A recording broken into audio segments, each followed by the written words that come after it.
3 स्थानों पर बेटी का विवाह नहीं करना चाहिए। नमस्कार प्रिय दर्शक बंधुओं, एक बार फिर आपका स्वागत है आपके अपने चैनल प्राचीन सच्ची कहानियां यूट्यूब चैनल में।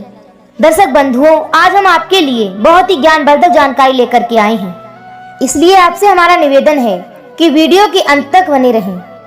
दर्शक बंधुओं, इन 3 स्थानों पर बेटी का विवाह नहीं करना चाहिए। वे 3 स्थान कौन कौन से हैं, ये आज हम बताएंगे आपको इस वीडियो के माध्यम से। दर्शक बंधुओं, प्रत्येक माता पिता चाहते हैं कि उनकी बेटी एक अच्छे घर परिवार में जाए और सुखी जीवन व्यतीत करे। माँ बाप अपने चलते अपनी बेटी के लिए एक अच्छे वर की खोज करते हैं और सुखी तथा संपन्न घर में अपनी बेटी का विवाह करके बहुत प्रसन्न होते हैं, क्योंकि उन्हें अपनी बेटी की बहुत अधिक चिंता होती है। और जब बेटी अच्छे घर में पहुंच जाती है तो माता पिता की सारी चिंताएं दूर हो जाती हैं। माता पिता को बेटे की इतनी चिंता नहीं होती है, क्योंकि बेटा जीवन भर उन्हीं के पास रहता है। परंतु बेटी को एक संपन्न और सुखी घर में भेजने के बाद भी माँ बाप की चिंताएं कम नहीं होती हैं।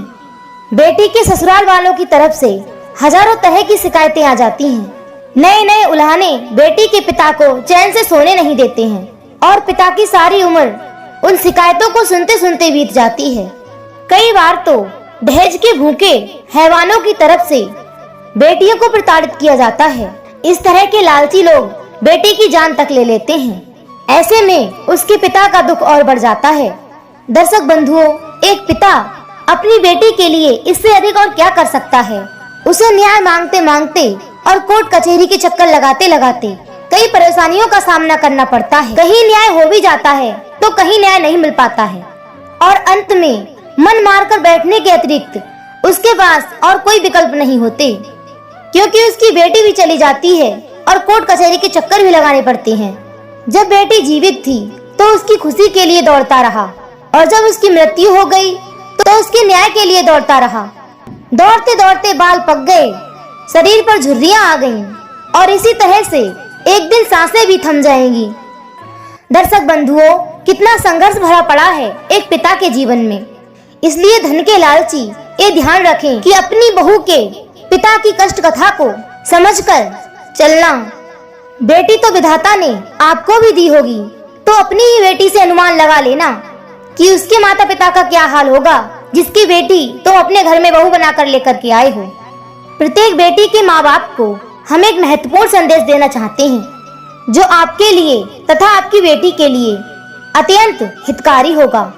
तो आइए इस कहानी के माध्यम से समझते हैं कि बेटी का विवाह किन किन स्थानों पर करना चाहिए। तो कहानी शुरू करने से पहले मेरा आपसे निवेदन है कि जो दर्शक बंधु हमारे चैनल पर पहली बार दर्शक मेहमान बनकर आए हैं, वो हमारे चैनल को सब्सक्राइब अवश्य कर लें, बेल आइकन ऑन कर लें और अच्छे अच्छे कमेंट किया करें, ताकि हर आने वाली वीडियो की नोटिफिकेशन सबसे पहले आपको प्राप्त हो और दर्शक बंधुओं आप उसका लाभ उठा सकें। दर्शक बंधुओं, एक नगर में कृपा नाम का एक निर्धन व्यक्ति रहता था। उसकी 16 वर्ष की एक बहुत सुंदर बेटी थी, जिसका नाम था लज्जावती। वह अपनी बेटी से बहुत अधिक स्नेह करता था। लज्जावती बहुत ही होशियार और होनहार लड़की थी। वह रोज विद्यालय जाती थी और विद्यालय से लौटकर अपने पिता को खाना पहुंचाने जाती थी। उसका पिता कृपाराम एक सेठ के यहाँ मजदूरी करता था और जब लज्जावती अपने पिता को खाना पहुंचाने जाती थी तो वह सेठ उसे बहुत ध्यान से देखता था और अपने मन में सोचता था कि यह लड़की बहुत ही सुंदर, सुशील और बुद्धिमान लगती है। क्यों ना मैं इसे अपने घर की बहू बना लूं, क्योंकि वैसे भी मुझे अपने बेटे की शादी कहीं ना कहीं से तो करनी ही है। कहते हैं घर की स्त्री यदि पढ़ी लिखी हो तो घर स्वर्ग बन जाता है, और यदि वह कुविचारों वाली आ जाए तो वही घर नर्क बन जाता है। घर में अशांति और कलेश फैला रहता है। वह सेठ सोचता है कि लज्जावती तो मेरी देखी हुई लड़की है और इससे अधिक सुशील, संस्कारी और बुद्धिमान बहू मुझे कहीं नहीं मिल सकती। यही सोचकर एक दिन सेठ ने कृपाराम से कहा कि हे भाई कृपाराम, यदि तुम्हारी इच्छा हो तो मैं तुम्हारी बेटी लज्जावती को अपने घर की बहू बनाना चाहता हूँ। तुम्हारी ये सुशील और संस्कारी कन्या यदि मेरे घर में आ जाएगी तो मेरे घर की किस्मत चमक जाएगी। सेठ की बात सुनकर पहले तो कृपाराम आश्चर्य में पड़ गया। वह सोचने लगा कि लगता है सेठ मुझसे मजाक कर रहे हैं, लेकिन सेठ के बार बार कहने पर उसे यकीन हो गया कि वास्तव में सेठ उसकी बेटी को अपने घर की बहू बनाना चाहते हैं। तो वह हाथ जोड़कर खड़ा हो गया और कहने लगा कि हे सेठ जी, मेरी बात का बुरा मत मानना। यदि मेरी बेटी आपके घर की बहू बनेगी तो इससे अच्छी मेरे लिए क्या बात होगी। परंतु मैं आपसे ये कहना चाहता हूँ, क्या आपका और मेरा कोई मेल है? आप एक धनी सेठ हैं और मैं कहाँ आपका एक नौकर। आपके और हमारे बीच में काफी अंतर है, क्योंकि विद्वान लोग कहते हैं कि मित्रता और विवाह संबंध अपने बराबर के लोगों में ही शोभा देते हैं। बड़े छोटे के बीच संबंध ज्यादा दिन तक नहीं टिकते, और मेरी तो इतनी भी हैसियत नहीं है कि मैं आपकी बारात की खातिर कर सकूं। इसलिए आप ऐसा बोलकर मुझे शर्मिंदा ना करें। कृपाराम की बात सुनकर सेठ कहता है, हे कृपाराम, तुम चाहे कुछ भी कहो, लेकिन हम तुम्हारी बेटी को ही अपने घर की बहू बनाएंगे। दर्शक बंधुओं, इतना कहकर वह सेठ अपने घर जाता है और अपनी सेठानी और बेटे से परामर्श करता है। कृपाराम की बेटी की बात सुनकर सेठानी और उसका बेटा एकदम से चौंक जाते हैं और सेठ जी से कहने लगते हैं कि आपकी बुद्धि तो ठीक है, उस गरीब मजदूर और हमारा क्या मेल है? वो मजदूर भला हमारे लिए क्या दे सकता है? तब सेठ ने कहा, हे सेठानी, वह अपनी रतन जैसी कन्या हमें देगा। उसकी कन्या बहुत ही संस्कारी, सुशील और बुद्धिमान है, और इससे ज्यादा तुम क्या उम्मीद रखती हो? कन्या धन से बड़ा कोई धन नहीं होता है। तुम चाहे करोड़ों की दौलत जोड़कर रख लो, और बहू कुलक्षणी और कुलटा आ जाए तो वह दौलत कितने दिनों तक ठहरेगी? और यदि बहू सुलक्षणों वाली है तो कंगाल परिवार भी सुखी और समृद्ध हो जाएगा। सेठानी के बार बार मना करने पर भी सेठ नहीं माना और उसने जबरदस्ती अपने बेटे का विवाह कृपाराम की बेटी से कर दिया। सेठ कृपाराम की बेटी को अपने घर की बहू बनाकर बहुत प्रसन्न था, परंतु एक मजदूर की बेटी एक सेठ के घर में बहू बनकर आ गई। यह बात सेठानी और उसके बेटे को बहुत गलत लग रही थी। वे उसे दिन रात प्रताड़ित करने लगे, उसे तरह तरह की यातनाएं देने लगे, और जब सेठ को यह पता चलता था तो वह उन्हें डांटता भी था। सेठ की डांट सुनने के बाद कुछ देर तक तो वो चुप रहते थे, लेकिन कृपाराम की बेटी के साथ वे दोनों दुर्व्यवहार करते थे। उन्होंने उसे घर से निकालने का बहुत प्रयास किया, परंतु सेठ के रहते उनकी मनसा पूरी नहीं हुई, और धीरे धीरे इसी प्रकार से कई वर्ष बीत गए। लज्जावती सेठानी को फूटी आग नहीं भाती थी, वे उसे घर से बाहर निकालने का मौका ढूंढती रहती थी। दर्शक बंधुओं, एक दिन सेठ की मृत्यु हो जाती है, और सेठ के मरने के बाद सेठानी और उसके बेटे ने एक योजना बनाई कि क्यों ना बहू को जहर देकर मार दिया जाए, और फिर सेठानी अपने बेटे का विवाह किसी धनी परिवार से कर लेगी। उन दोनों ने लज्जावती को मारने का निश्चय कर लिया। अब तो सेठानी लज्जावती से बड़ी मीठी मीठी बातें करने लगी। वह अपनी बहू से प्रेम का झूठा दिखावा करने लगी, जिससे उसके घर वालों को यह शक ना हो कि सेठानी ने अपने बेटे के साथ मिलकर लज्जावती को मार दिया है।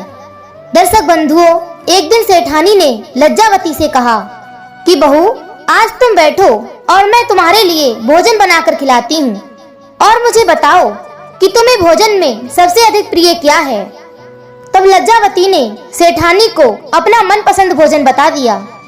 उसकी सास ने अर्थात सेठानी ने भोजन तैयार किया और भोजन में जहर मिला दिया। बेचारी लज्जावती नहीं जानती थी कि सास के इस प्यार भरे व्यवहार में कोई दुष्टता छुपी हुई है, और लज्जावती अपनी सास के द्वारा बनाए हुए भोजन को खाकर सो गई और फिर कभी ना उठी। अर्थात वह भोजन करने के बाद लज्जावती की मृत्यु हो गई। जब यह बात कृपाराम को पता चली तो वह समझ गया कि उसकी बेटी ने जहर स्वयं नहीं खाया है, बल्कि उसे जहर देकर मारा गया है, क्योंकि वह सेठानी और उसके बेटे की मनसा को पहले से ही जानता था, क्योंकि शुरू से ही उनका व्यवहार लज्जावती के प्रति ठीक नहीं था। वो दोनों तो सेठ की वजह से शांत बैठे थे। अब कृपाराम पुलिस के पास जाता है और बेटी की हत्या के बारे में बताता है, परंतु सेठानी ने पहले से ही पुलिस से साठगांठ कर रखी थी, इसलिए पुलिस ने आत्महत्या का केस बना दिया। कृपाराम ने बहुत भागदौड़ की, परंतु वह बेटी के हत्यारों को सजा नहीं दिला पाया, क्योंकि उसके पास इतना धन नहीं था कि वह अपनी बेटी को न्याय दिला सके, और वह हार कर मजबूर होकर अपने घर बैठ गया।